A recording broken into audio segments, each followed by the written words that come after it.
From every corner of the earth sits glorious architecture. Magnificent structures that allegedly have no connection, yet very similar designs. This style of architecture, riddled with elegance and purpose, can be found in your neighborhood or in the middle of nowhere. And when you walk in, you are overwhelmed with a vibrant feeling of serenity, a feeling that modern-day architecture does not provide. The concept of a timeline that once existed, where structures were created with a completely different purpose. Yet, when we take a look back at who they told us built these structures, considering the timeline and the lack of technology, the story begins to crumble.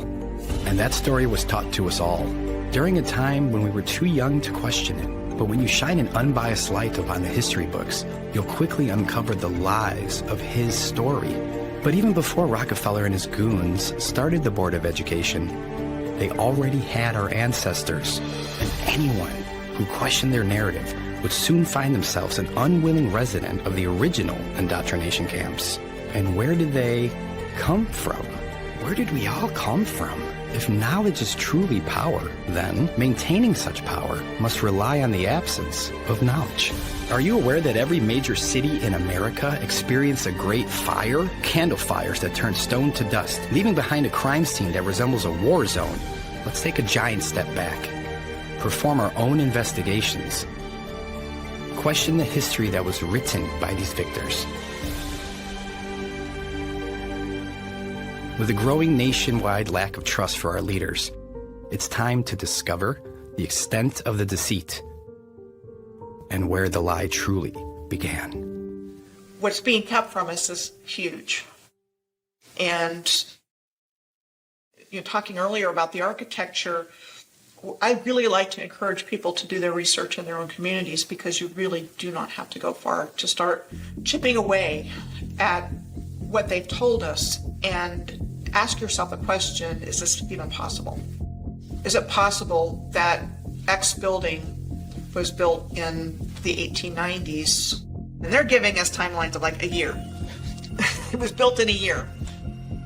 They want us to believe we didn't have the technology, that we were low tech, and yet we're building all of these amazing structures. This disparity between what the narrative says and what's actually there. You have places, cities in America that look as though they were constructed in medieval Europe, when nothing was here and people showed up and just got started building, from what we're told. One would assume that they would build with the means that were available to them. Wood, nails if they were lucky. What we get is this narrative that people were showing up and really making do with what they had. What we learn about in school is there was nothing here. This land was free for the taking. The only inhabitants were wild Indians, and we built everything here. Everything you see in this country, in North America, because we're talking about Canada too, was built by us. After we got here, nothing here. They had to change the narrative. They had to destroy the evidence. They had to come up with an explanation for who built this, why they built it, when they built it. And they had to do that for a lot of buildings. We are told that during the 1800s, the consensus of North America was low, extremely low, too low to justify the infrastructure within the timelines they've provided, too low to have the experience or knowledge on crafting these glorious buildings. They're the most exquisite buildings I've ever seen, and there was only a population of a few thousand people at that time. And then I'm looking, and there's mud roads and wooden sidewalks. And then I'm looking at this building that is just, it could be out of Paris or Prague. It's not computing. And so I'm realizing there again, there's a whole bunch of stories that have to be dug into, rethought, reconsidered, and in some cases completely discarded. We no longer build like that. How does that happen in a realistic timeline? Wouldn't you be progressing year after year to have incredible buildings? Today, we would be building massive pyramids, massive courthouses that last forever. Instead, we have the complete opposite. And they're very cheap. The tools have upgraded supposedly, yet our construction has gotten worse. It's completely backwards. There's evidence of a worldwide culture that existed in the not too distant past, and the evidence is everywhere. It's an interesting thing because, like, I've spent a lot of my life looking into ancient history and traveling around the world searching into the past, and it isn't until recently that I realised that it's actually, I don't have to travel to Egypt or anywhere. It's all right there in Sydney and in London and in San Francisco, and it's all around the world. And once you see it, you can't unsee it. All you got to do is look at the civilization you're living in with the right type of eyes, and you're sort of looking around your city and you're going, well, hang on, what's this building doing here? And why is there a building just like that in the Philippines? Why is there one in Japan? Apparently Japan's borders were closed, weren't they? Why are we finding what we're told is Greco-Roman style architecture in every country on earth? Was it really Greco-Roman style, or is it evidence of a culture that existed, a worldwide culture that existed right around the world in the not too distant past? If I took a picture of this building behind me and asked any of these people where do they think this building is in the world, I guarantee you most of them would say Rome or Europe somewhere. But no, it's right here in San Francisco. We have buildings like this all over the country, and they want us to believe that they were built in the early 1900s or the late 1800s with horse and buggy. And there's just no way that's true. These buildings were built by the prior civilization, master builders, the old world order. This is the architecture I'm talking about. You'll find this anywhere in New Zealand, Australia, Hong Kong, North America, South America, all over Europe. It doesn't matter where you are, this architecture is replicated. The weird thing is, they akin it to being all built around the 1870s to 1900 mark. So all of the world just shit out of nowhere at the same time. There was nothing before it. Does it make any sense? I don't think antiquity is a long time ago. I think this civilization went just before us. You know, the Edwardians are supposed to be around the time of the First World War. So within grandparents' living memory, yet we know nothing about them. It's the control mechanism that covers it up with the education system. They got the news, they got the narrative, they got, you know, the mainstream to tell you how things are, but the reality is completely different. History goes to the victors, okay? Somebody invaded this place and took over beautiful through jealousy, using trade routes, using the sea, and they took over this place. They covered all of this fine architecture with their iconography. So there's literally been a cover-up of history in more than one way. If you look at Capitol buildings all over the earth, they look the same. They do. They've got columns, they've got domes. It was not random. And every story we're told in our historical narrative about how a place got started was some guy was the first settler there, bought some land, subdivided it, sold it, and pretty soon you have a city. But the whole narrative is based, especially in North America, that there wasn't anything there, and we built it all. You could look at it, the whole building was a work of art. So there was obviously some pride that went behind that. It wasn't just about making money and throwing shit up as fast as you could. It was about building with a purpose, and that there was symbolism behind these things. They built them to last. They built them with a certain level of artistry and attention to detail and customization. You see, now you'll go through a neighborhood and every home looks the same. This neighborhood, perfect example. But everything had its own identity, and it was steeped in customization and ornate attention to detail. We don't get that now. You don't get that now. Even when you look at the beauty of the buildings from that Tartarian era, if people were actually paying for labour, and you had to get carpenters in there, you'd never build buildings like that if you're working by an hourly rate. You'd just be getting it functional. People used to build that stuff because they love to build, because beauty is actually a function. Beauty is actually a function of a creation. When you're living in a world of beauty, your soul expands, and it's expansive. You can create. You can become all that you can be. And if you can become all that you can be, you sure as hell don't need rulers. So that's why they don't want you to know about any of this sort of stuff. Oh no, we're at the pinnacle of our civilization now. This is the best it gets. The best we've ever done. Look at the quality of these walls. Hey, fuck that Gothic shit. Look at this. You know? I mean, yeah. When I was like 8 years old, I started researching the pyramids and stuff because no one knew how they were built, you know? So I started looking into ancient history. And as I said, I'd spent most of my life traveling around the world looking at all these ancient sites, and then suddenly you see this civilization that's right there under your nose. It's been there the whole time in all of our Western cities. They covered everything up. It wasn't just inserting the Dark Ages. They changed everything. So when we start even trying to piece it together through the history that they've given us, how do we know any of these places are even the names that we're told they are? How do we know any of these things? How do we know any of the history is true? Because it's not they just put it all together and just shuffle the deck and throw it out to a bunch of countries and name them whatever they want. So it's become extraordinarily difficult to try to trace it through any mainstream history records. All we've got to really go on is the architecture itself. It wasn't thousands of years ago. It was just hundreds of years ago. Even if you go down to South America and look at some of the temples down there, the edges on them, the beveling on them, this is only a few hundred years old. This is not old ancient structures. These are new walls. I've gone there and looked at them myself. You know, nothing is what they tell us. You know, everything is a lie.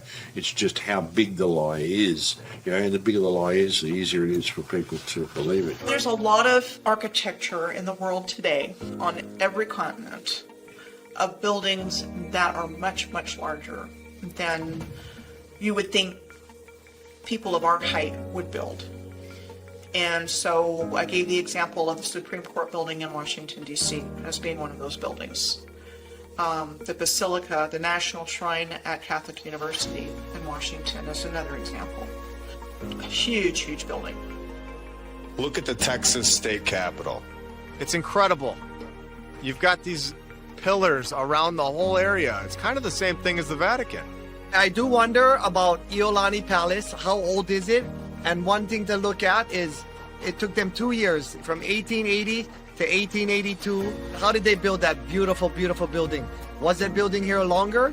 Was it here before Captain Cook? There's no construction pictures and there's none of that stuff. So no power tools, horse and buggy. How is that even possible? When you have St. John's Cathedral in New York City, that's not a style of cathedral. That's the real McCoy. Could you imagine that being built today? I think that everybody would go crazy. They have no legitimacy whatsoever, except to trick us and convince us that they do. And that's how they've managed to get away with this. So they could insert themselves in and set themselves up as overlords. Stone building is not just something you can pick up and teach a convict in a matter of weeks, like we're told about Americas and Australia. Truly, that's how we're told these countries were built. Just extremely sophisticated and technical engineering involved. And you know, there's so many questions that come to mind. How'd they do it? If they were our size, how could they even accomplish this with the technology we were told we had at the time?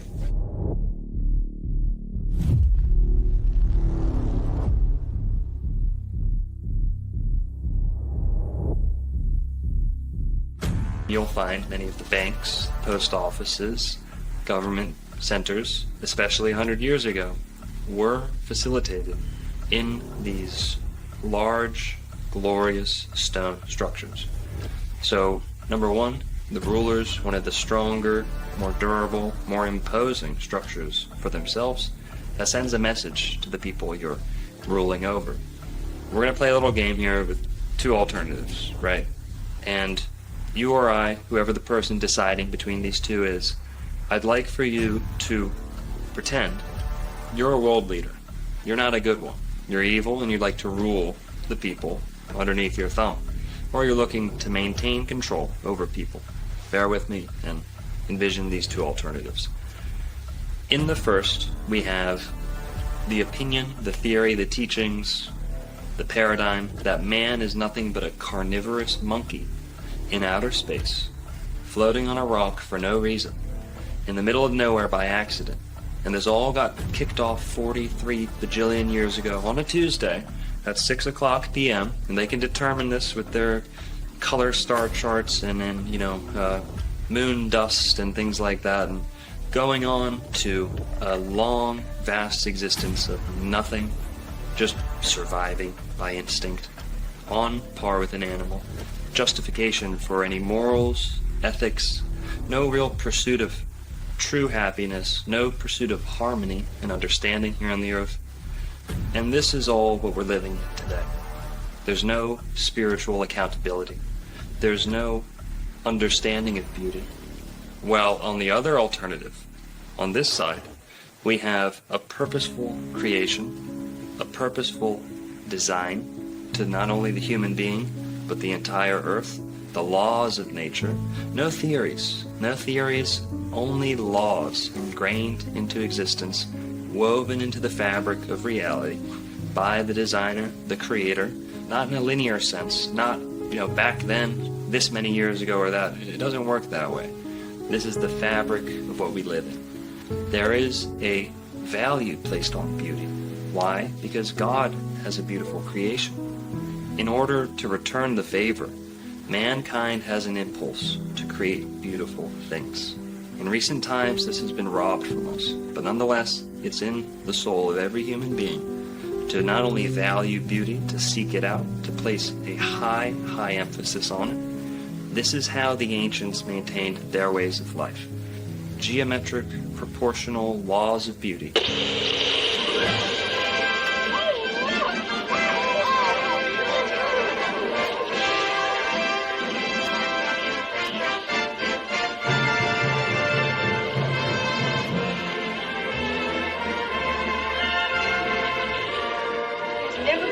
Like it in the whole world. It's right in our own hometown. Grandpa, they'll never tear it down, will they? Well, they'd better not. Well, they didn't tear all of them down. Not that they put them up in the first place. The world's fairs showcase many of our ancient structures in their grandest form. Yet, we are sold the story that these are alleged temporary buildings, all being built in record-breaking time for the purpose of a worldly gathering, a gathering to showcase new technology, or perhaps just taking credit for the old. With so many lights on display, one would only assume that power plants and electrical resources such as wiring and even electricians were widely available. However, during this time period, that wasn't the case at all. Therefore, how were these vast areas in the late 1800s able to light the evening sky, like a modern-day theme park? Or was there a different method for harvesting energy? Now ask yourself, what part of these magnificent buildings look temporary? What part of these buildings look rushed? And most importantly, what part of these buildings look new? Or you can just believe these guys. With these World's Fairs, it was all brand new. This is what they tell us. It was meant to be temporary, so they used plaster of Paris and wood and all these other structures. And if you look at the pictures, that's not what you see. You see these massive masonry structures that look like what you see in Europe. They have these in places like Chicago, Omaha, Portland, Seattle, Guatemala. They had them in Tasmania, Georgia, Louisiana, Ohio, Canada. Each one of these fairs, each one was built in 2 years or less. Each one was magically populated by millions of people that came from all over the realm to participate in this event. They started with the Crystal Palace exposition in 1851.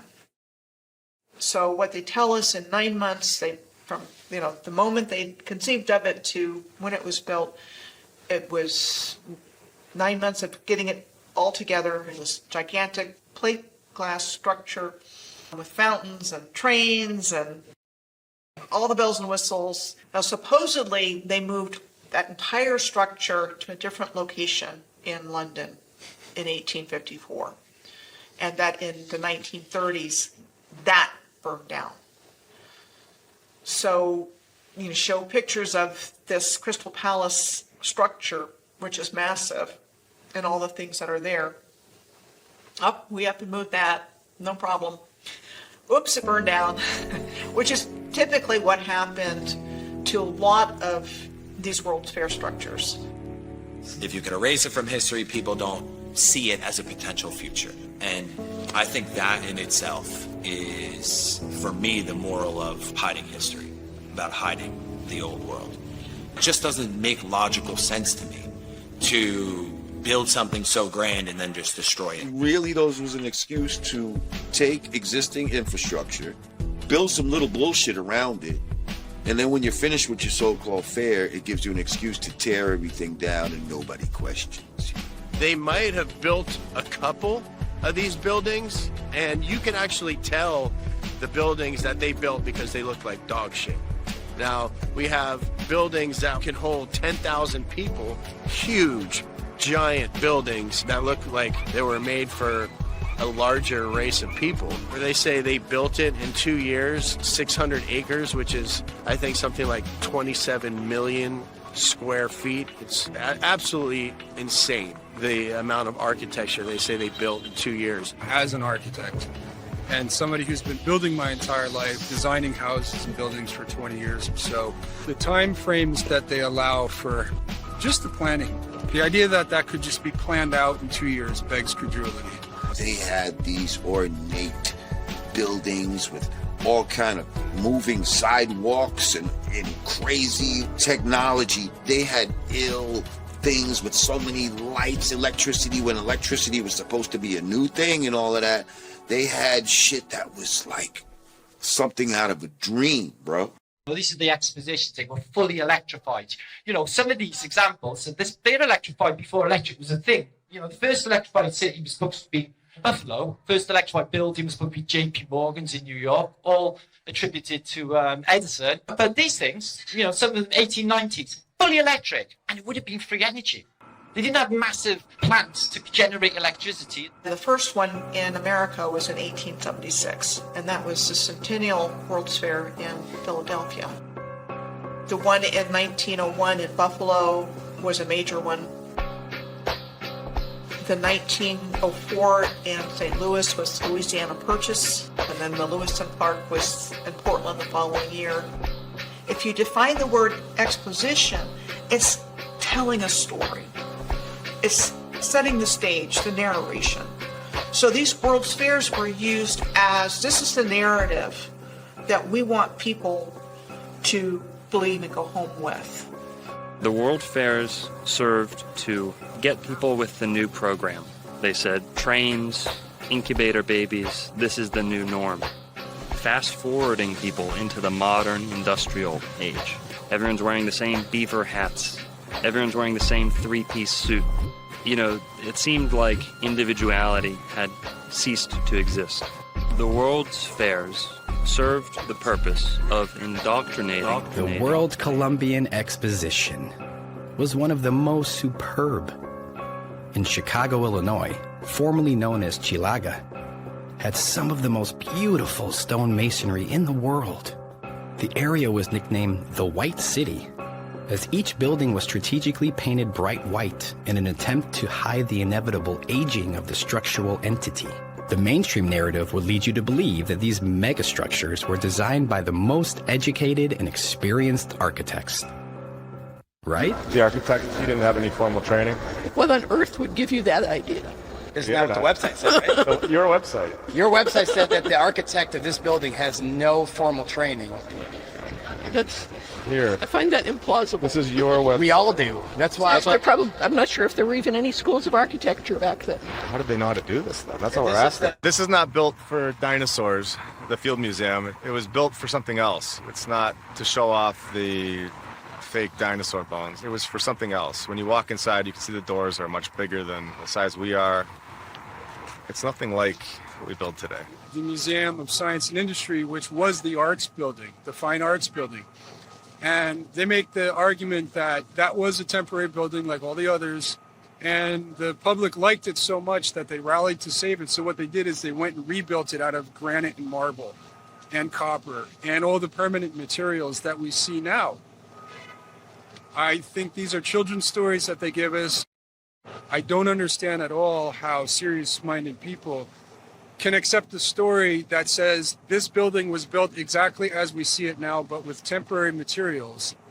And then because we liked it, it got rebuilt out of granite and marble and copper and glass. To me, that defies explanation and is much more of a fanciful tale than the idea that that building was already there and was repurposed for a fair. This one connects to the Shed Aquarium, I guarantee it, and it connects to a lot more buildings around this area. And it's not just here, it's in every single city in the world. You know, we on top of water. We're on water. We on water.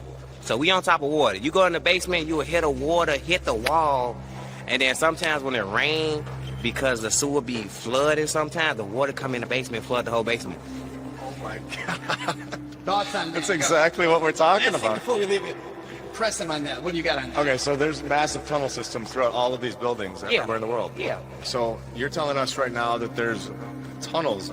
Basically, there's a basement here. This building is much bigger than we can see on the ground surface. It's a basement. It's a basement here. When the war you hit, when you go in the basement, we do rounds. What we call our rounds called the ground level, and then we got upper level. Okay. So we go downstairs to certain hallways. You will hear water hitting the walls. Wow. You have seen the tunnel systems on any of these buildings? According to the information gathered from my grandfather, who got here in Chicago in 1969. Well, before that. As far as for what we have here from the museum we're in now, from the Field Museum to the Shed Aquarium to Soldier Field, there are the pathways underneath that are all connected. It's like if you go to McCormick Place, if you go, they got the little tunnels over there too, because they be flooding over there too. Really? Yeah. So it's connected, you think? Yeah. So this whole campus, the whole campus is connected. And it's tunnels. I was told there's tunnels, you know what I'm saying? It's like the tunnels along the lake that you can go down there. And then it leads you into like a little path, but you know I heard that from somebody that he was working for 43 years. Really? Been here for 43 years. He been here for 43 years. He retired, I want to say like last week sometime. Have you ever been in them? No, sir. They won't allow access to the public. Okay. And then they only allow access to very, very few of their actual workers here. So you think that dirt in that picture downstairs? You think the dirt is actually there, and we put it there to cover up this building to make it look like it's not as big as it really is? That's a good one. That's good. I feel like we did though. I feel like he made the picture to make like. I feel like the building was there already. What do you tell your child when you're coming to a new location and they're asking you questions and you have no answers? You will start to create so that way you have a way to answer those questions, or your child will grow up with no answers and forever seeking. So now we're here to give answers. There you go. When they say that these buildings were temporary, what they're basically suggesting is that it's a full-scale model. That is going to be occupied by thousands and hundreds of thousands of people that are coming in and out of these fairs, where they're going to hold together through brutal winters, through hurricanes, through potential earthquakes, with hundreds and thousands of people occupying these spaces. The liability on that alone would have shut the whole endeavor down from the beginning. It wouldn't have been permitted. It's not the kind of thing that's permissible when you're talking about the building trades, when you're talking about a public facility where you're going to be bringing so many people. Now, this takes a huge infrastructure, and it takes a huge amount of people to do something like this. When you see these ridiculous construction photos where it's like popsicle sticks, clear manipulation. All right, so right here you can see they just put the scaffolding up, just like they've done in the past in the original pictures of the construction. Yeah, and they're doing it right now. How hard would it be to just make it black and white and then make it look like they're doing some construction right now? NASA's not the only company to fake a photo, guys. With a lot of these old, glorious buildings, regardless of where they are, you'll find supposed, alleged construction photos. Now, many of these will show simply scaffolding around an already constructed building. If you take an old cathedral and put scaffolding around it, and you're the first person ever to have that cathedral photographed, well, you are ripe to make a case for yourself that you may have built that to begin with, whereas you might have just been renovating that cathedral, repainting it, fixing it, old, primitive photo manipulation techniques. Wooden sidewalks and mud roads. You have to be able to bring all the stone and brick and glass and copper and all the component parts. You have to be able to bring that to the site. And so just the roads alone, like you can scratch and sniff any aspect of this and the story starts to crumble. But if you're printing these in books or you're presenting them like on maybe a TV documentary, let's say, and it's just an image that's going to come and go, and 99.9% of people looking at them are not even going to scratch their head. They're going to just say, well, there it is. There's the construction photo, and I don't need anything else, because why would I question that? That's absurd. Also, you'll find good old-fashioned cut and pasted, someone with an X-Acto knife out in a early primitive darkroom slapping together photos that actually don't belong together to begin with. This technology of its day was a sure way to make multiple images and combine them into one. There was no way the rewriters wouldn't need this for faking construction pictures. And no, it's not Photoshop, but the layering process is very similar. Victorian photography manipulation, using pencil markings and scraping techniques to draw, erase, and touch up any image desired. The easiest way to achieve your goals is to have a white background that you can remove later in the darkroom. Not uncommon for others to create trick photography and show off their masking and etching skills. For back then, this was the cutting edge of the start of this fraudulent society they've built.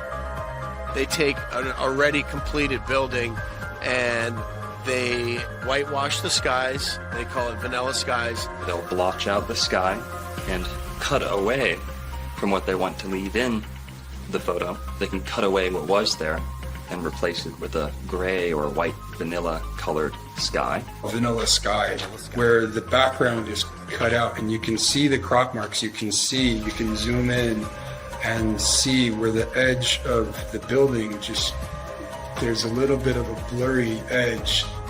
The sky that would have been the background has been disappeared. It's like, well, why would they do that? If you see one construction photo that's off, where they've painted in scaffolding, or they've taken out backgrounds, you have to stop.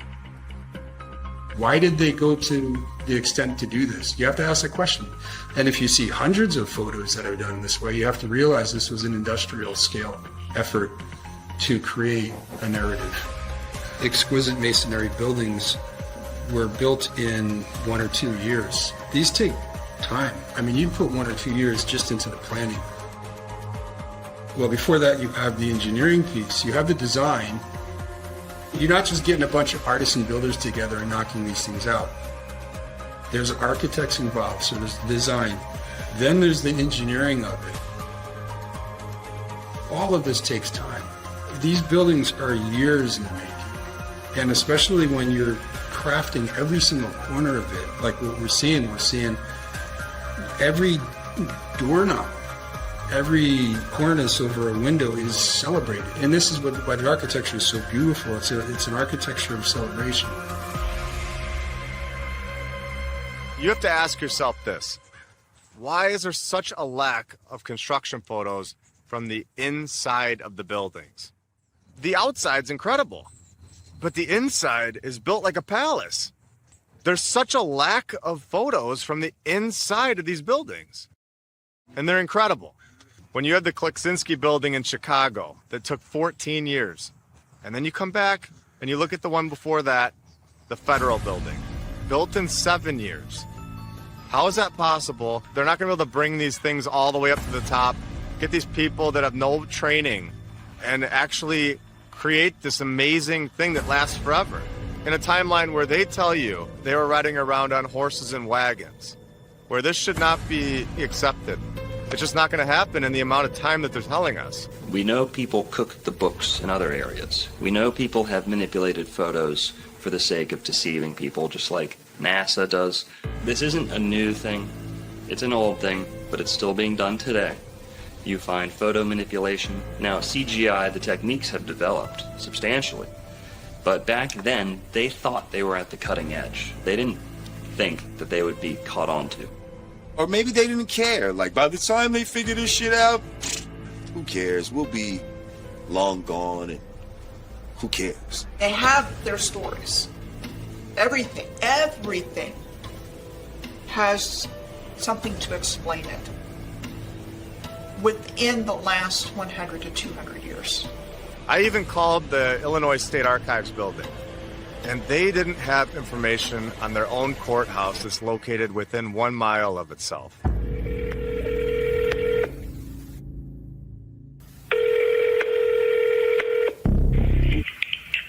Illinois State Archives, how may I help you? Hey, I was just transferred to you because I was looking at the Supreme Court when it was built, and I was just trying to find like records on it, and it said it was saying like on their website it was saying that it was built in like a year. So I was just trying to figure out if that was true or not. I would have you tried contacting the Supreme Court? Yeah, and they sent me over to you guys. Okay. I don't know what we would have on the building itself. Let me look here. Yeah, it was saying on their website that it was the keys were given over on February 4th, 1908, but 1908 they also said that they were moving out of the old state capitol building, so I don't know, 2 months, it doesn't sound right. Yeah, that sounds kind of odd. Let's see here.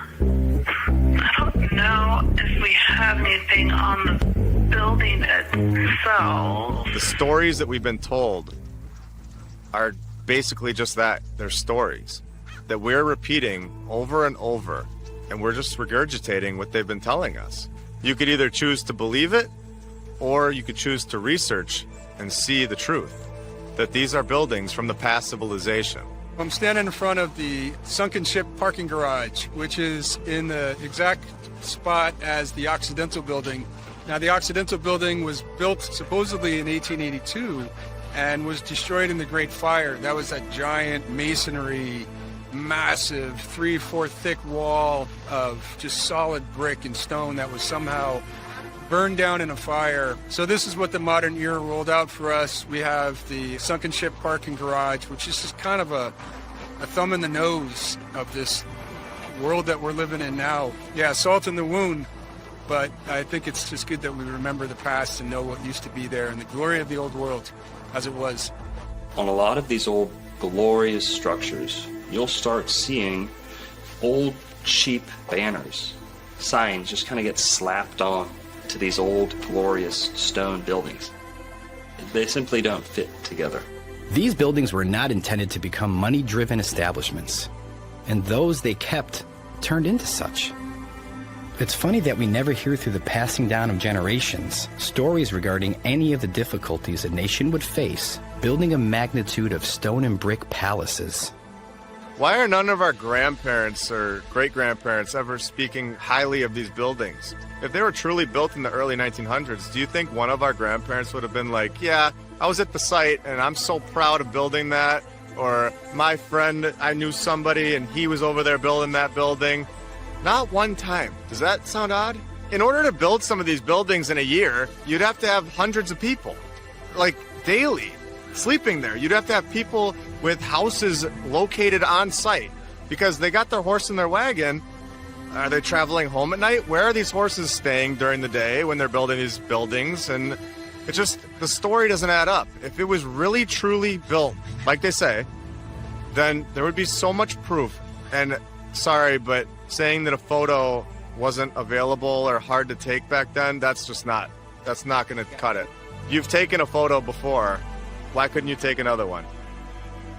They transported all these materials from hundreds of miles away, and it got there perfectly. There was never an issue. It just isn't logically possible. As an architect of 20 years, I have a pretty good understanding of how materials react to the elements over time. Modern infrastructure of Seattle is at best 140 years old. There's no room in that narrative for a building to be showing the type of weathering that we're seeing beyond. So just to me, that one building alone is further evidence that this city was here for a long time. To me, it's been there for centuries. I would give this building 300 years. I like to look at a building as telling its own story. I'd like to say that stones don't lie. Stones are always going to tell you the truth. And if you look at it through that lens and you let it tell its own story, then something else emerges entirely. There are blocks, stones used in some of the constructions of places like Machu Picchu, even St. Augustine, Florida, just sitting there, a hewn stone that no amount of men could have dragged. It would have taken something larger, something more technologically assisted. That is, of course, unless we're talking about people of substantial size. In many ancient books all over the world, they speak of giants that existed and alongside what we would call regular-sized people now. People who were larger might have had an easier time hauling, hewing, placing, arranging stones of this size that we see in the megaliths of the Americas, that we see in the megaliths of the whole world, may have been the result of giants.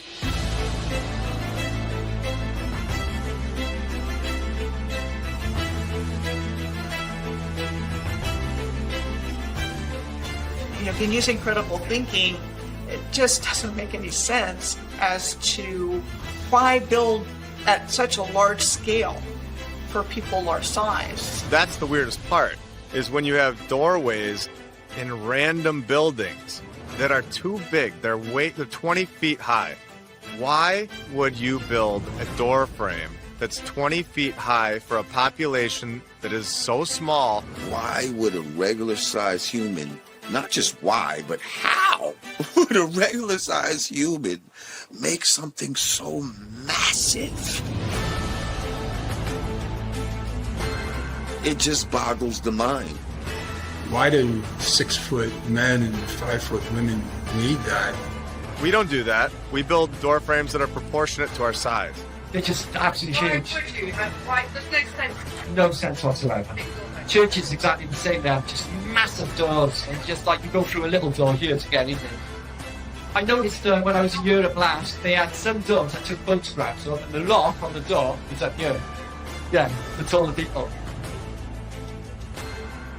You have these door frames that are in stone. You can't take them away. And they're 20 feet in the air or taller. And then you have our door frame that we build inside of the door frame so that we fit through normally. We're much shorter than they were as a civilization. Think about it. You'd have to be a fucking moron to build a door that's 30 or 40 feet high if you're 6 foot tall, and you can't even reach the doorknob. Across this plain, we find much evidence, abounding evidence of giants, not only in the major city centers of this world, but in the burial mounds and ancient ruins of the old world. And what you find around the major city centers is giant doorways.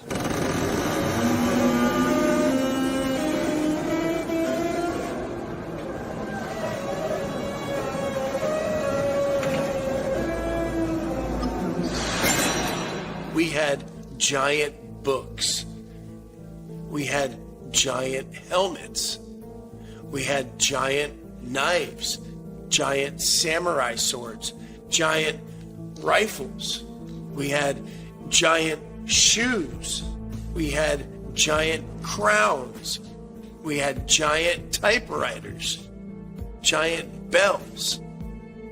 Giant this and that, things that don't seem suited for the average sized person, even on the taller side. It just doesn't make sense. And to think that large communities of people got together and built structures that were excessive, costly to begin with, but then you're adding the factor that they're building for a greater size than they need. It's not very cost efficient. It's not in line with what we're told about frontier America. So even just compared to me, in terms of a hip placement, my knee is up here, and I'm 5'11". So these are really large individuals. Really large individuals. And then when you think about it, it's not even that big of a deal, really. Like, what's the big deal? There was giant people.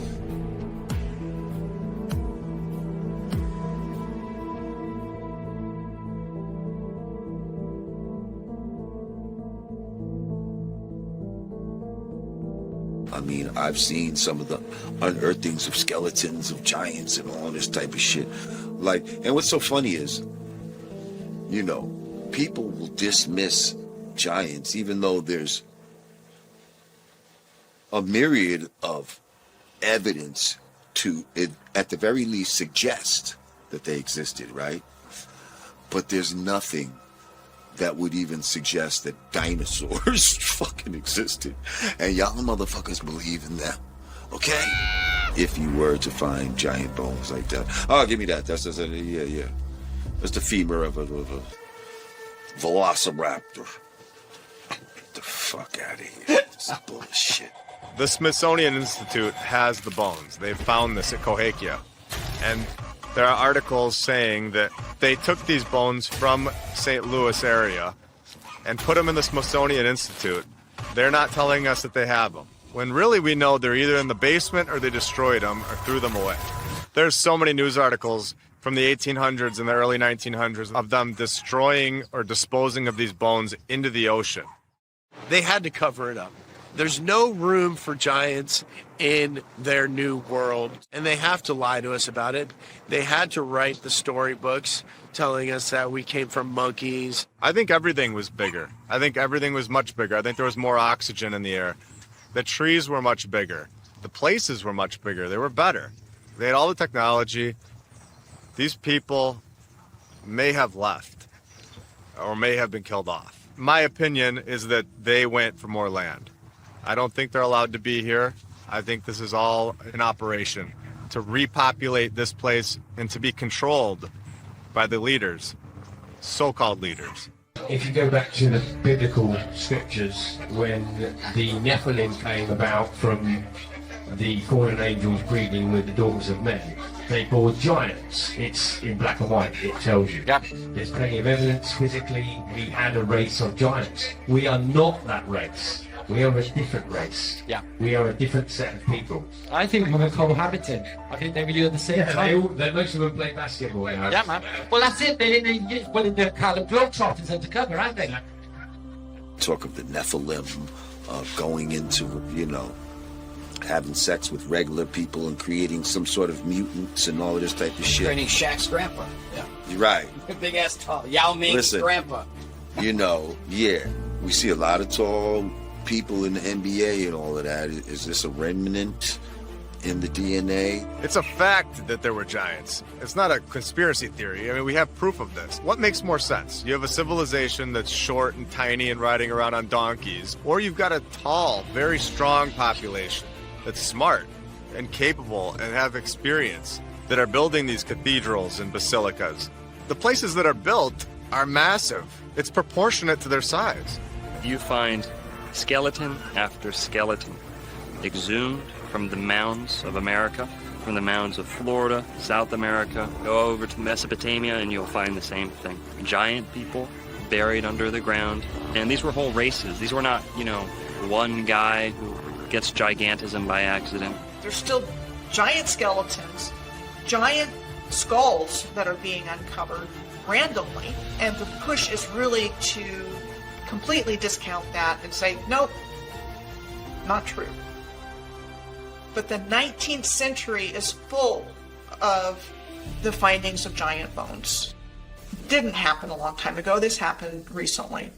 Human history is framed as to convince the average Joe that all of the luxuries, the benefits, the technological advances in their life, all of those things are the mere fruits of the industrial age and an industrial way of life, and the banking systems that followed, the methods of travel that became cemented after the industrial age. In the 1800s, all of the world's inventions just shit out of nowhere.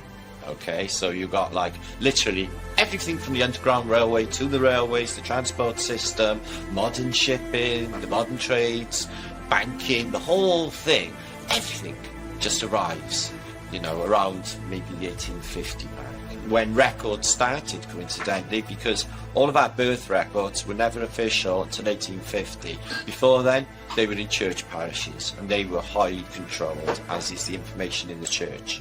So nobody can really look that far back into the past to find out their ancestry. We are convinced that to be human today is a result of ingenuity in the industrial age. This is not true.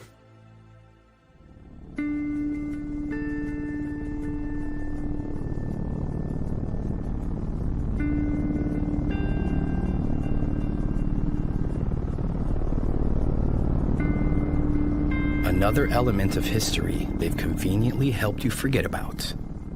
A luxurious form of travel that was promptly removed from our skies. Airships are the oldest form of air travel. They're the most time-tested. Now, they've been taken out of circulation. A lot of people have the false misconception that if you were traveling on an airship, you would be confined to the little cabins that were suspended from the bottom. You know, like the pilot's cockpit. You'd probably feel a little iffy about those coming down, being on the bottom of the ship. It's coming down, you look like you're going to get smushed. Well, that big blimp is not just a balloon. In many, many airships of the old world, you had access into that large cavity of the blimp. And there were restaurants, there were bars, there were dance halls, things like this. This is all a matter of fact. Why would they build such a big thing and not put anything inside? So it's basically like a cruise, but a comfortable cruise where, you know, you're not sitting in the bottom part of the airship where they normally show you on a blimp. You're sitting in the airship. It's a beautiful place. A beautiful, easy, graceful method of travel, flush down the drains. They're actually safer than airplanes. And what we had was a mass media event in the form of the Hindenburg, which actually scared most of the world's population away from ever getting in an airship again.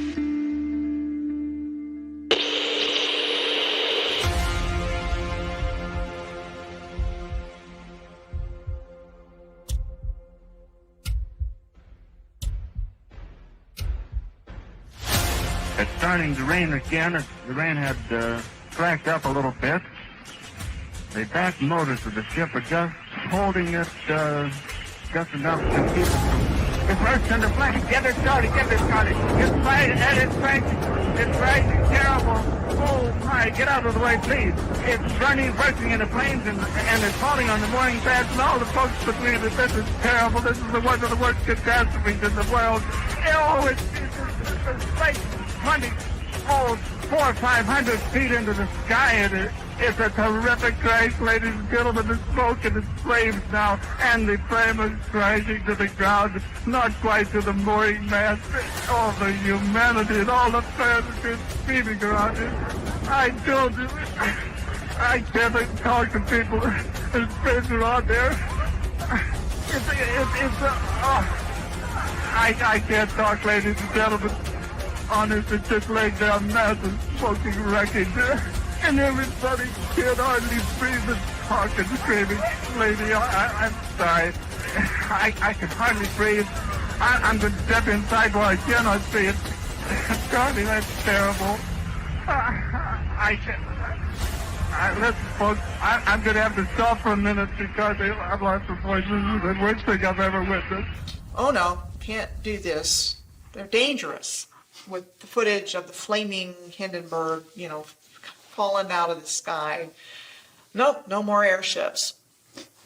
But there's a lot of evidence, shall we say, that's available to show that, yes, there were airships and they were a pre-existing technology.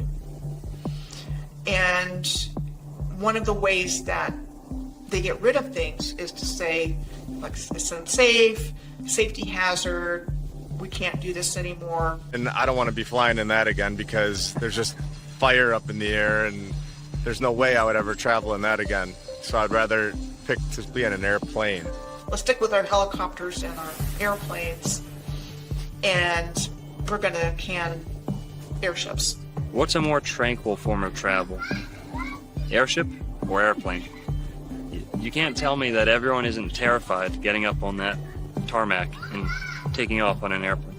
On an airplane, you're stuck. You've got 60 to 100 people stuck on this little plane. You can't travel that far with the tanks that they have.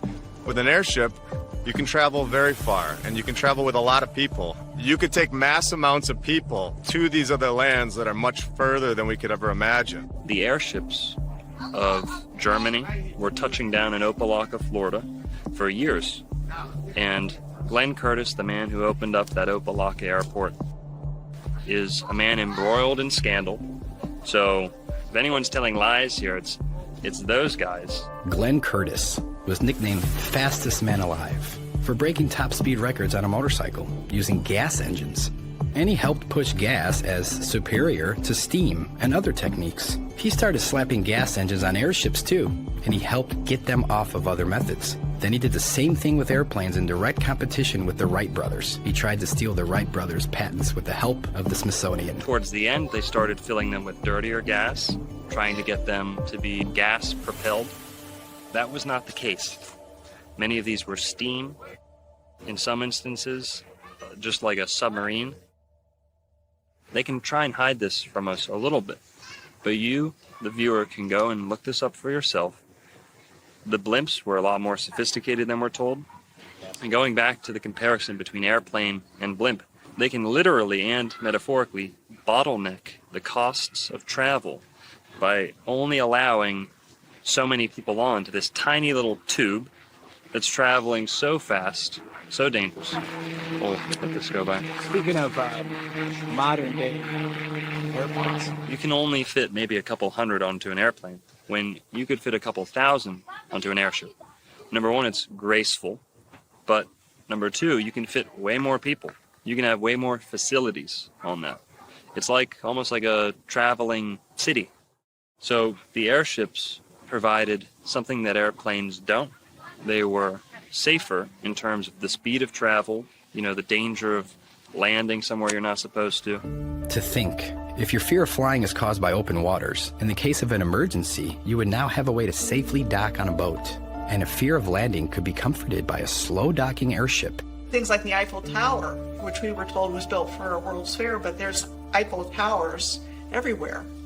This will give you an opportunity for a balloon to come in to your city and mull around, and you get straight out, and it delivers you to the place where you want to be. Now, don't think this is beyond the bounds of possibility. They actually did it. Hindenburg used to couple up to the top of the Empire State Building. The doorway would come out, gantry would come out, and everyone would climb out of the Zeppelin into the Empire State Building. And they've done it in LA, in Chicago. These balloons were the transport of the day. Believe it or not, it was not uncommon for people to fly their airships straight into downtown New York City and to dock those airships in the steeples, in the finials, the towers, the spires of places like New York City, Chicago, major cities in Germany, England, you name it. Airships were docking. They would offload people into the tippy tops of buildings. I think that there was more than just airships. I think that the technology goes further than that. I think that these things were much more powerful, and I think that they went further than we can ever imagine, to lands that we're not told about.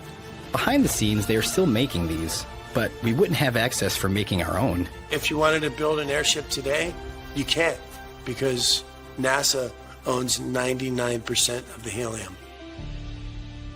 The tech back then was possibly even more than what we have now.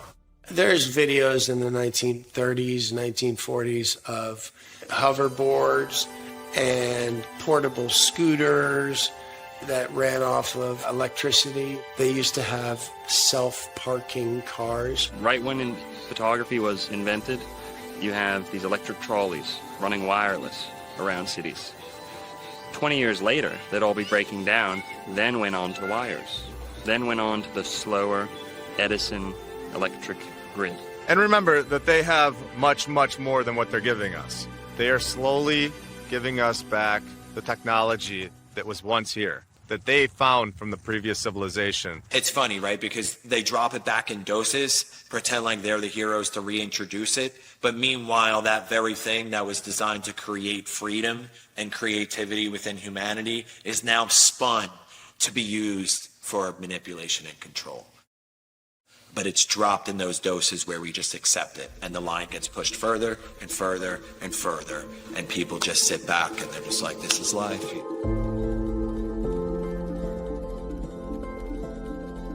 Wireless energy, powered by the ether, existed way before big oil. We all know how dirty the oil companies are, but to think about the things we could have if they never existed. An oil refining process was invented in 1854 by somebody in Pittsburgh. By 1870, John Rockefeller and Henry Flagler established the Standard Oil Company. And so it was like they needed to get a replacement energy source as quickly as possible. And they got it from this mining of resources. Back in the 1800s, mainstream academia had 18 additional elements on the periodic table of elements, ether being one of those, right? And somewhere along the line, when Albert Einstein came out with his theory of relativity and started doing lectures across the country and the world, that anybody that spoke about ether at that time was completely, like, their reputation was destroyed. They lost their laboratories, they lost their teaching jobs, like what we saw in 2020. A lot of times they'll leave the breadcrumbs. A lot of times the truth is in plain sight. So with that, Benjamin Franklin sending up the key on the kite, that's essentially you, the average American, sending up their drone with a copper wire and harvesting electricity straight from the ether. I think that the ancients understood very well that the ether is real and that there's ways of channeling atmospheric energy, earth energy, and I think that they built their buildings with this in mind. If we had access to free energy, I mean, imagine if you could just walk into the forest anywhere you want, and you could just put up a little device and a resonator, and you can build yourself a castle and just do it, levitate stones, and just create a kingdom. Well, that's not very good for Joe Biden. How's he going to tax you? How's FEMA going to work with you in that situation? And that's why it's so dangerous to them.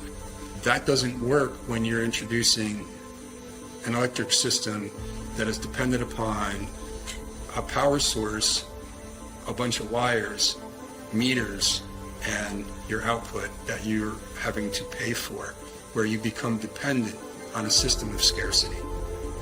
This old way of doing things was based upon a system of abundance and plenty, because there's no end of the energy that's all around us all the time. There's another way of doing things. We don't have to live in this way of constant crisis because of constant scarcity. We can break through it, and I think that we're on the verge of rediscovering this knowledge at a very curious time where the old system is actually falling apart. Everyone knew there was an ether. Most buildings were constructed in that manner until they came in and started destroying things and indoctrinating us. You go through and you start finding these correlations, you start finding how the free energy worked, what the power stations were, how all these places have got these certain buildings and fountains and certain copper top roofings and all the stuff for landing sites, for flying machines, and you start to see that all of this stuff is way too similar all around the world for there have not to be a single culture. Many times these towers held old world technologies, such as bells, which would send out resonant frequencies into the community beyond. So many photos of bells being rounded up all over Europe. We're living in a time where we're waking up to what we so recently had. The pipe organ is a healing machine. That's why it was integral to the construction of ancient Gothic cathedrals. The organ was the centerpiece of the church, of the cathedral. Now, around the building, up, down, around, beneath, you had pipes and essentially speakers blasting this music into the cathedral. Anyone who's been around for a full volume, live, authentic pipe organ performance will tell you your bones rattle, your organs start to respond, your hairs on the back of your neck stand up. Walk into a well-made stone cathedral, hear the pipe organ, sit there and saturate in the healing frequencies yourself. Cathedrals are something beyond just a center for worship.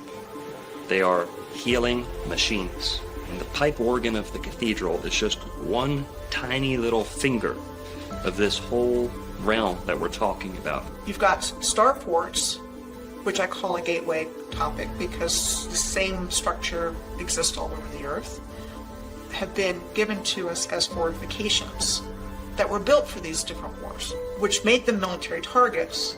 And so they have an excuse for why it was built in whatever location. And then they have an excuse for why it was destroyed. So in school, we learn about one fire. We learn about the Chicago Great Fire.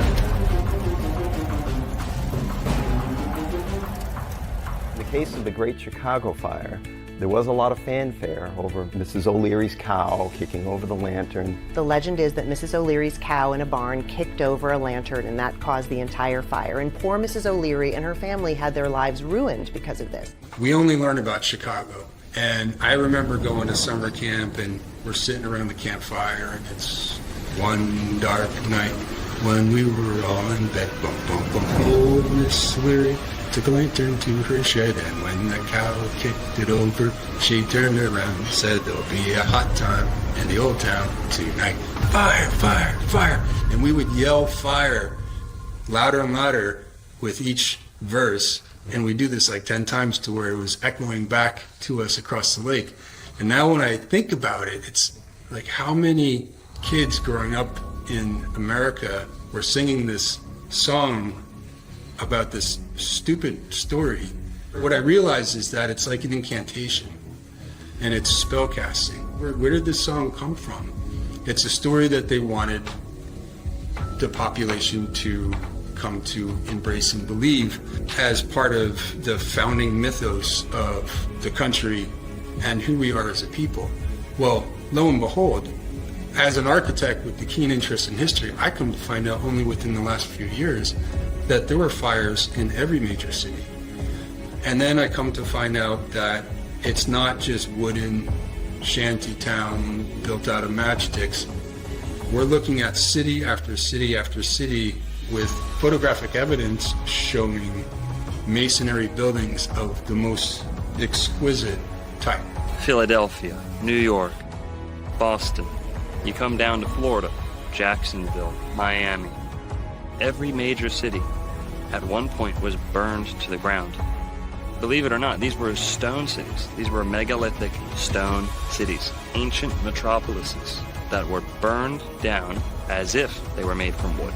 Very quickly. Now we can speculate as to what the source of that destruction was. From above, from below, arson, biblical destruction, you name it. Nonetheless, every major city in America, if not Europe and the entire world, saw a great devastation by a fire. You'll see pictures of people walking on the sidewalk like no big deal. I mean, that's subjective, but I mean, that's what it looks like. The pictures are strange. The sequence of events that are supposed to have taken place are strange. So, there's just a lot of clues, if you will, that these weren't random events like somebody wants us to believe. If you look at photos of even the buildings that still exist of the old world, they always give a backstory for why they took them down, but it's just curious why so many towers are missing now. And so Pioneer Square is one of those examples. And this was built in the immediate aftermath of the fire in 1889. Is curious because it appears on a real estate map from before the fire in a fully and intact form. In order for stone to burn down, it has to reach 2,000 degrees Fahrenheit. House fire reaches the temperature of 1,000 degrees. That's half. It's impossible for any stone building to be burning down. The 1800s and earlier fires may have been fake. They try to explain away multiple buildings with fire stories and multiple courthouses built on the same site in just a year with the same architect, and they're just demolishing these buildings. This is exactly why my fireplace right here is made of brick and stone, because it doesn't melt. You got to be an idiot to think that these forest fires are going to be melting brick and stone. Use your head, guys. As they are busy dismantling it in the 3D reality that we experience, it was part of a program to dismantle the old world and shock us into an acceptance of basically the new world order. And that's why I wanted to speak to you today about the new world taking shape around us, about the prospects for a new world order now within our reach. It's the new order, Babylon banging down your door. The war pigs hungry for war. We rally the troops and red sword, once and for all. It's the new order, Babylon begging for your souls. They coming and they want control. Yeah, they coming. We burn their system to the floor, once and for all. Listen, it's time to wake the fuck up.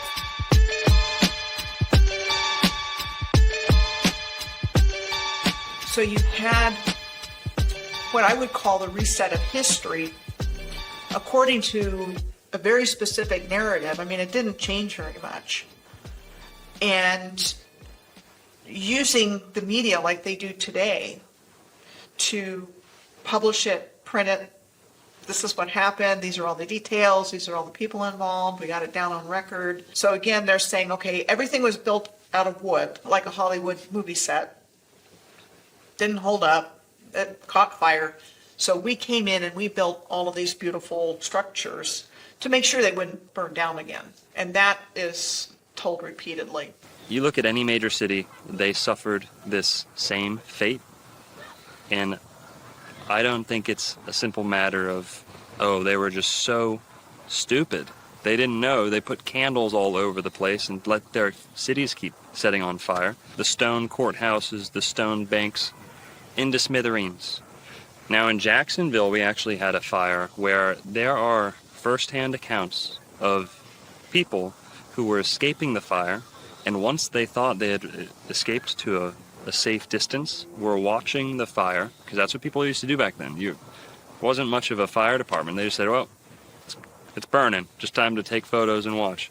And what they actually did was they were sitting up on a hill watching Jacksonville burn. They said that things on their persons started spontaneously combusting. Pocket watches, buttons, things that were made of certain materials were combusting. This was happening back in the late 1800s, early 1900s. Cities would spontaneously combust with no sufficient cause, no suitable explanation. But they're in a covered carriage. What happens? Materials on their body are still spontaneously combusting, out of nowhere, sparking into flames. Now, how could that be the case if this is a local fire spreading to anything that it touches? These people were hundreds of yards away, if not more, from the fire. There weren't embers falling on them that they couldn't see, because like I said, they were already in the cab. So this is just one instance in Florida, and you can go look up your own city, the closest major city to you, and you'll find this same fate. You look at destruction from World War I, World War II, it looks exactly the same. So these weapons have been around for a long time. The biggest factor to 9/11 was the erasure of evidence. Erasing the evidence of the wrongdoings of the government, the financial institutions, you name it. You had evidence being destroyed. What do they call it? Jewish lightning? For lack of a better word, insurance fraud, destruction of evidence. Those two typically go hand in hand when we're talking about buildings falling down out of thin air.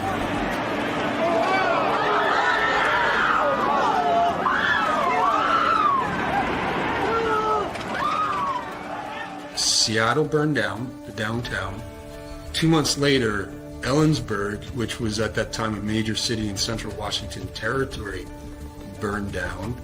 2 months after that, Spokane, which was another major city on the eastern flank of the territory, burned down.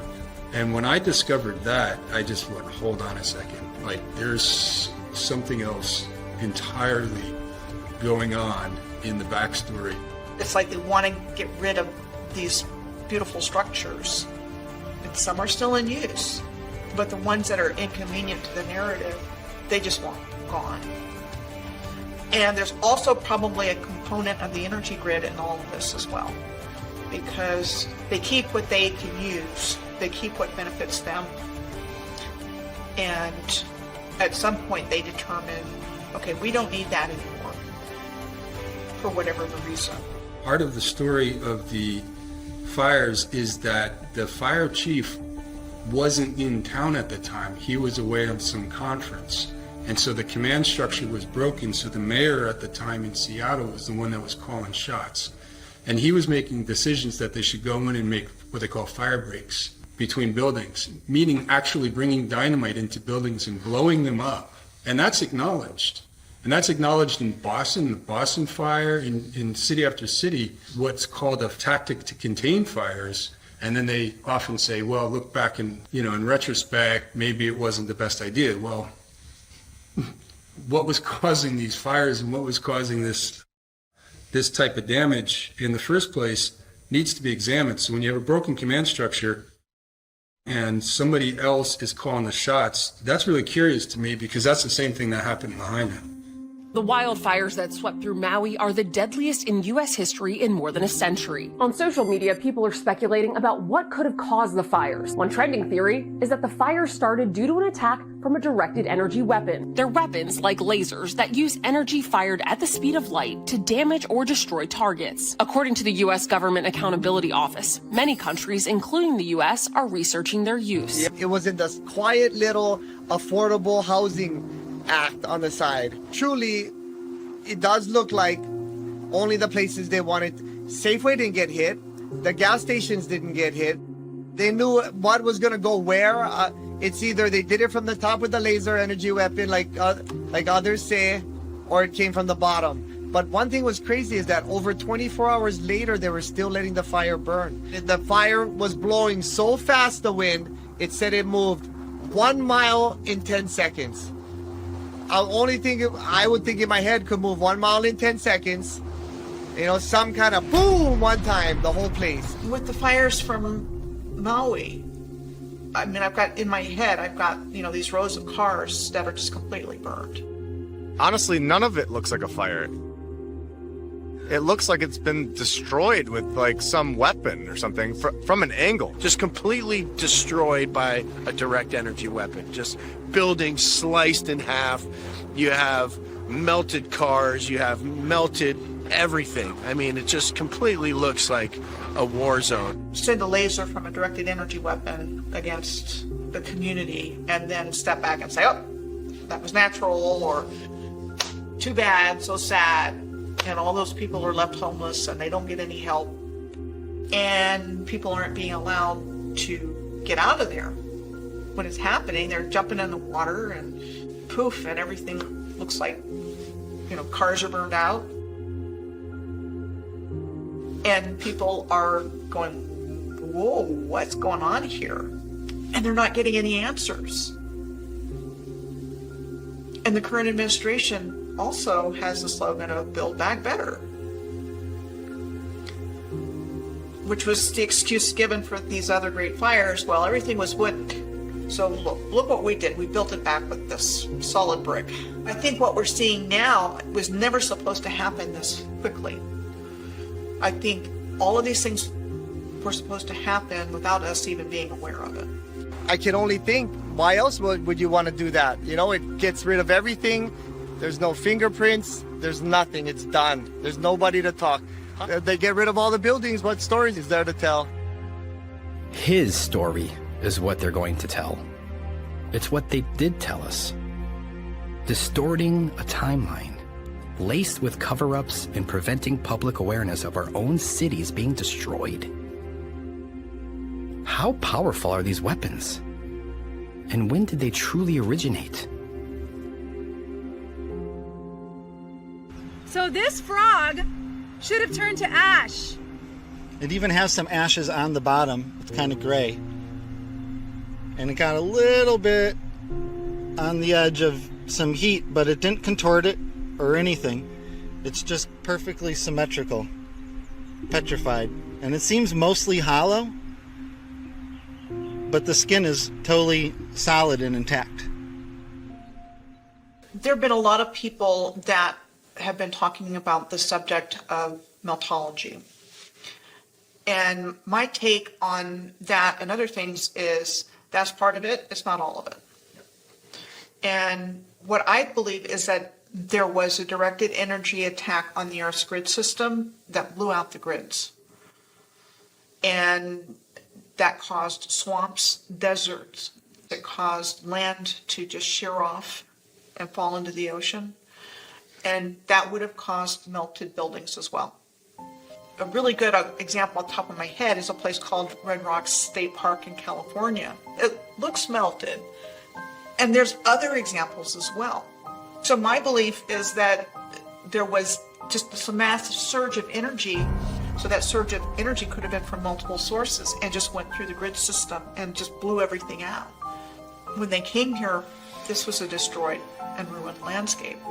And they even use the word ruins to describe things, but they push things far back in the past, like thousands of years or millions of years. And, that was so far back, we don't know anything about that.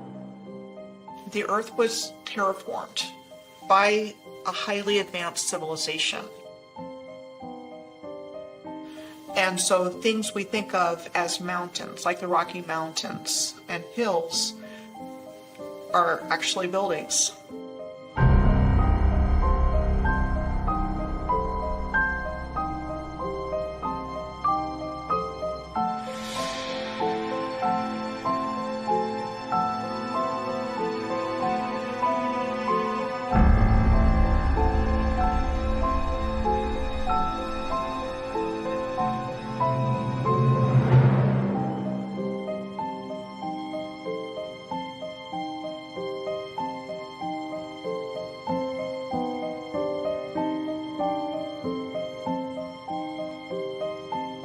When you look at the city of San Francisco in the early 1870s, and not a soul around, vast emptiness with a fully intact city, and nothing's out of place except that there's no people. And so what it looks like to me is they went into a city that was already there.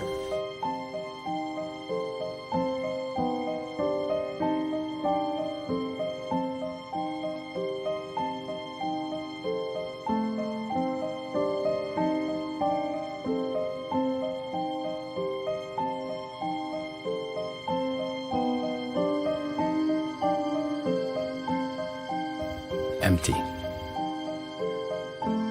Nobody around. So odd. Wait, wouldn't the Tower of Jewels be visible somewhere on this map? Remember, from the World's Fair in San Francisco? It shouldn't be, because that was 37 years after this photograph was snapped.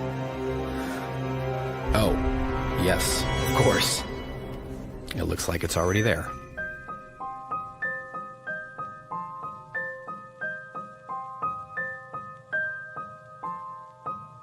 With the World Fairs, it does seem that the purpose of them was to provide us with a new narrative and bring the population to them, just overwhelm them with this fantastical realm that they were now going to internalize and then burn it down in almost like a ritualistic fashion to sear this into the consciousness of the people. The populating of the Americas was not as authentic, organic as people might have been led to believe. There was a large system of what people have termed orphan trains, incubator baby farms. A lot of these were hubbed in World's Fairs. You had incubator babies at the World's Fairs. Buy an Asian baby, buy a Filipino, buy an African baby. I think part of it was repopulation. I think part of it was early child trafficking. Premature children were in these incubators. You see pictures of these, nurses in their uniforms in a room filled with baby incubators, with people paying admission. With our increased awareness today, we've got things like Planned Parenthood and other things going on. There are companies that mail kids. There's a bit online business where somebody can place an order for a child based on eye color or whatnot, and they get delivered. That's not good.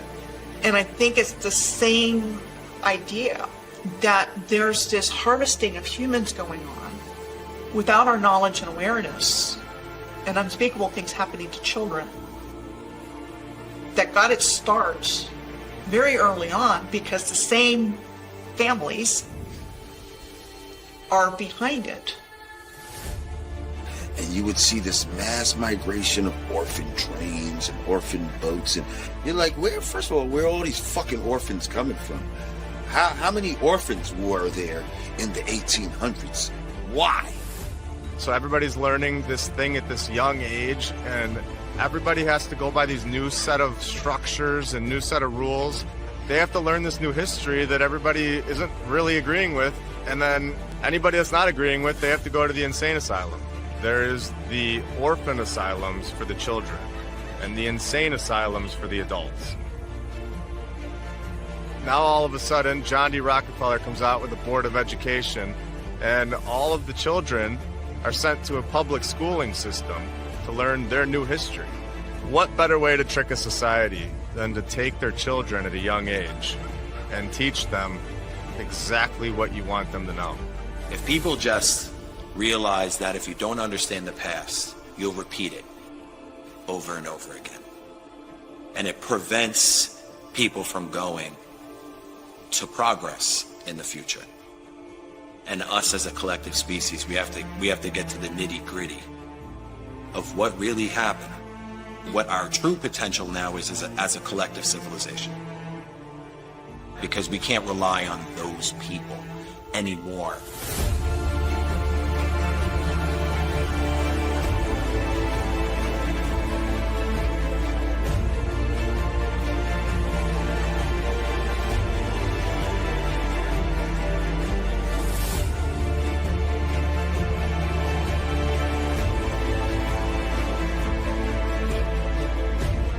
How does any of us know? And I would ask my father this all the time. I would say, Dad, how do you know you have a great, great, great, great grandpa? How do you know? None of us know. It's the truth, you know. Those are things, and you know, people can sit there and say, you guys are off your rockers talking about this stuff, but I mean, look who we're accepting the official story from. All I've ever known my whole life is that we don't know how we got here, and we don't know why, we don't know when. If Americans are sitting there one day and say, I don't know how I got here, I don't know why, and I don't know when, well, then you've been reset.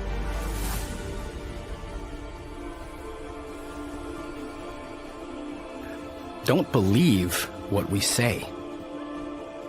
Go out in your own communities and do your own research. There's plenty of buildings that they left for us to examine. Once we can all wake up collectively, then we can come to realize what they have truly done to us.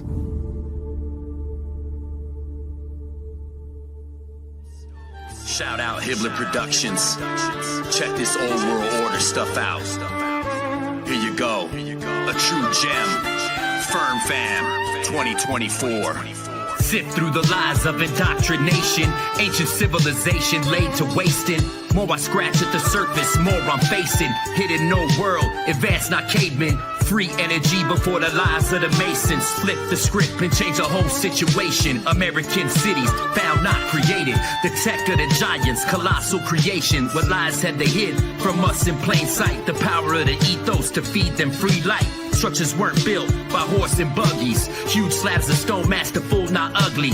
Old photos, show marbles, it's been there. Miles from quarries, not anywhere near there. Research the old world right now, I declare we taking back our world from those who feed fear. Yo, it's that old world order, the new world slaughter. Don't drink the water, raise sons and daughters, teach them the truth. Blessed from the Father, and rip the chains right off us. Yo, it's that old world order, the new world slaughter. Don't drink the water, raise sons and daughters, teach them the truth. Blessed from the Father, and rip the chains right off us. This is the age of Tartaria, massive mud floods and real history, not the Chronicles of Narnia, where the Tesla get his coil, sustain energy, not the Rockefeller's oil. Who writes history?